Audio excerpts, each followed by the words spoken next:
Hoy te vi con otro amor, agarrado de la mano, y no puedo negar que eso no me dolió. Pero quiero decirte que yo te amo, aunque no creas en todo lo que voy pasando.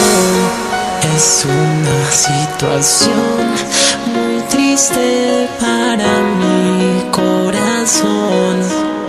¿Sabes cuánto yo pensé en ti? No sabes. ¿Sabes cuánto yo